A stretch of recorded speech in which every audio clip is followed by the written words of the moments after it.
कश्मीर में हुए आतंकवादी हमले के बाद भारत और पाकिस्तान के बीच तनाव चरम पर है।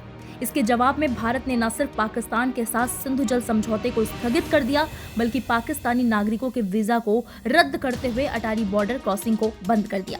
इतना तो आप सभी जानते होंगे, लेकिन आप में से बहुत से लोग ऐसे हैं जिन्हें ये नहीं पता होगा कि सिंधु जल समझौता क्या है। वो हम आपको बहुत ही आसान भाषा में आज समझाएंगे। साथ ही आपको एक और समझौते के बारे में बताएंगे जिसकी चर्चा इन दिनों हो रही है, वो है शिमला समझौता। चलिए सबसे पहले हम बात करते हैं सिंधु जल समझौता के बारे में। बता दें कि सिंधु जल समझौता एक ऐसा समझौता है जो भारत और पाकिस्तान के बीच सिंधु नदी और उसकी सहायक नदियों के पानी के बंटवारे से संबंधित है।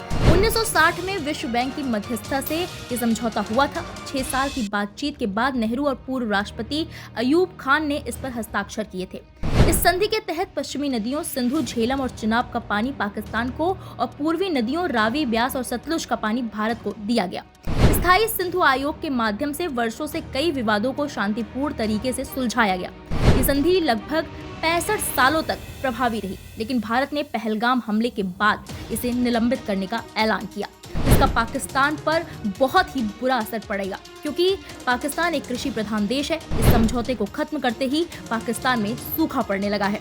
अब बात करते हैं शिमला समझौते की। शिमला समझौते पर 1971 के युद्ध के बाद पाकिस्तान और भारत के बीच हस्ताक्षर किए गए थे। इस पर हस्ताक्षर करने वालों में पाकिस्तान की तरफ से जुल्फिकार अली भुट्टो और भारत की तरफ से इंदिरा गांधी शामिल थी। समझौते में अन्य बातों के साथ साथ ये भी कहा गया कि कोई भी पक्ष एक तरफा कोई कार्रवाई नहीं करेगा। दोनों देशों के बीच विवादों को द्विपक्षीय रूप से सुलझाया जाएगा और युद्ध विराम रेखा नियंत्रण रेखा यानी कि LOC बन जाएगी। कश्मीर के संबंध में इसमें कहा गया कि पिछले 25 सालों से दोनों देशों के बीच संबंधों को प्रभावित करने वाले बुनियादी मुद्दों और संघर्ष के कारणों को शांतिपूर्ण तरीके से हल किया जाएगा।